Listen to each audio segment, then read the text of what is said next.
വിശുദ്ധ ലൂക്ക എഴുതിയ സുവിശേഷം 5-ാം അധ്യായം 12 മുതൽ 16 വരെയുള്ള തിരുവചന ഭാഗമാണ് നാം ഇന്ന് ധ്യാനിക്കുക.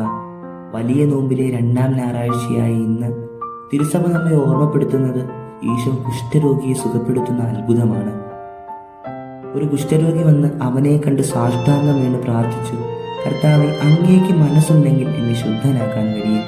ഈശോ കൈകൾ നീട്ടി അവനെ തൊട്ടുകൊണ്ട് പറഞ്ഞു, എനിക്ക് മനസ്സുണ്ട്, നിനക്ക് ശുദ്ധി ഉണ്ടാകട്ടെ. തൽക്ഷണം കുഷ്ഠം അവനെ വിട്ടുമാറി.